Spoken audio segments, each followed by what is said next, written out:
तो ये तो थी बात 12 राशियों की, कैसा रहने वाला है 12 राशि के जातकों के लिए आज का दिन। और अब बात करेंगे आज के महा उपाय की। जी, जिस तरीके से हम लोग जान रहे हैं कि आज नवरात्र का दूसरा दिन है और माँ दुर्गा की साधना आराधना कृपा प्राप्त करने के लिए लोग नवरात्रों में अनेक प्रकार से हवन करते हैं। आज मैं बताऊंगा कि आप यदि किसी विशेष चीज का हवन करें देवी का ध्यान करके तो आपकी कोई एक विशेष कामना सिद्ध हो सकती है। तो हर कामना से जुड़ा हुआ कोई एक पदार्थ हमारे शास्त्रों में बताया गया है।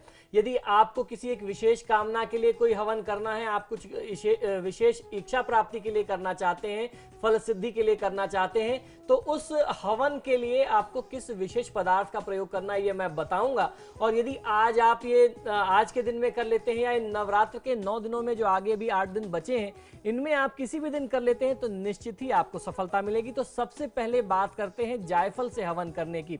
आपने देखा होगा एक औषधि होती है जायफल। जायफल का प्रयोग हवन में यदि आप करते हैं देवी दुर्गा के सामने तो आपको कीर्ति प्रसिद्धि की प्राप्ति होती है, सामाजिक प्रतिष्ठा की प्राप्ति होती है। तो जिस भी व्यक्ति को सामाजिक मान सम्मान कीर्ति प्रसिद्धि चाहिए उसे जायफल से देवी के समक्ष बैठ करके देवी के मंत्रों के द्वारा या दुर्गा सप्तशती के पाठ के साथ आपको हवन करना चाहिए, बहुत अच्छा लाभ मिलता है।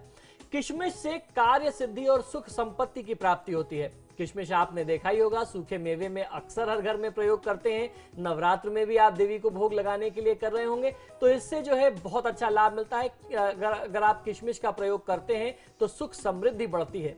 आंवले का प्रयोग करने से सुख मिलता है, कीर्ति बढ़ती है। तो जिस भी व्यक्ति को सुख चाहिए, जीवन में कीर्ति समृद्धि चाहिए, वह आंवले का भी प्रयोग कर सकता है। आंवला आप दोनों तरीके से कर सकते हैं, आप कच्चा आंवला भी ले सकते हैं और सूखे आंवले की भी आहुति आप दे सकते हैं। यदि आप केले का फल लेकर के केले से अभिषेक करते हैं, केले को ले लीजिए, केले को छील लीजिए और देसी घी में डुबा करके भिगा करके उसको आप उसकी आहुतियां देते हैं तो आपको रत्न और आभूषणों की प्राप्ति होती है, ऐसा हमारे शास्त्रों का मत है। गेहूं से होम यानी हवन करने से मां लक्ष्मी की कृपा प्राप्ति होती है, लक्ष्मी यानी धन प्राप्त होता है। यदि आप दूध और चावल की बनी हुई खीर बना लें, उससे खीर बना लें, उसमें कुछ मेवा और देसी घी मिला लें, इस तरीके से यदि आप खीर से हवन करते हैं तो परिवार की वृद्धि होती है और उसके साथ साथ अपार ऐश्वर्य सुख समृद्धि, जिसको लग्जरी ऑफ लाइफ कहते हैं, उसकी प्राप्ति होती है। चंपा के पुष्प, चंपा बहुत ही जाना माना एक पेड़ है जिसके पुष्पों का प्रयोग अगर आप हवन में करते हैं तो सुख समृद्धि में वृद्धि होती है, यानी सुख समृद्धि की प्राप्ति होती है। कमल के राज से यानी कमल के पुष्प से यदि आप हवन और यज्ञ करते हैं तो इससे आपको लाभ क्या मिलता है आइए ये भी मैं आपको बता दूं। सामाजिक मान सम्मान, राजनीतिक सुख की प्राप्ति होती है। तो जो लोग राजनीतिक उत्कंठा रखते हैं, राजनीतिक आकांक्षा रखते हैं, उनको कमल के पुष्पों से प्रयोग करना चाहिए, राज सम्मान की प्राप्ति होती है।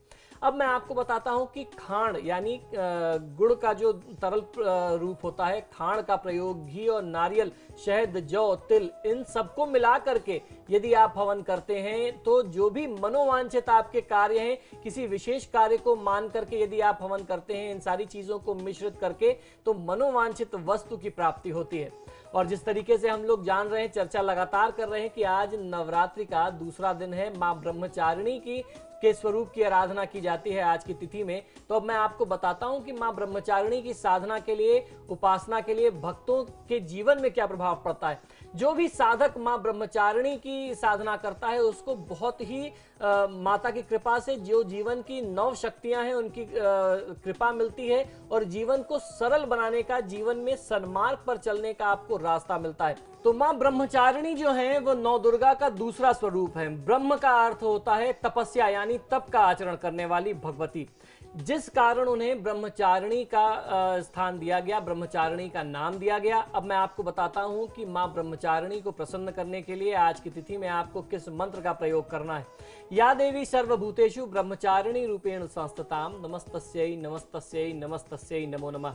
आप एकदम शांत चित्त से अपने पूजा स्थान में बैठ जाएं या आसपास किसी भी मंदिर में चले जाएं, देवी दुर्गा के समक्ष बैठ करके इस मंत्र को, देवी को ध्यान करके यदि आप करते हैं अपने मन में, तो देवी आपकी समस्त मनोकांक्षाएं पूरी करती हैं। और मेरी बताई हुई विधि के अनुसार यदि आप यज्ञ करते हैं तो निश्चित ही आपको लाभ मिलता है। तो आज आपके सितारे में हमने बात की 12 राशियों की महा उपाय की कि नवरात्रि के दूसरे दिन आपको क्या क्या महा उपाय करने चाहिए जिससे आपको लाभ मिलेगा, जीवन में सुख समृद्धि की प्राप्ति होगी। आचार्य जी, इस तमाम बात पर चर्चा करने के लिए, स्टूडियो में आने के लिए आपका बहुत बहुत धन्यवाद। जय माता की। तो आज आपके सितारे में फिलहाल इतना ही। एक बार फिर हाजिर होंगे कल आपके साथ, आपके बीच। फिलहाल दीजिए इजाजत। नमस्कार।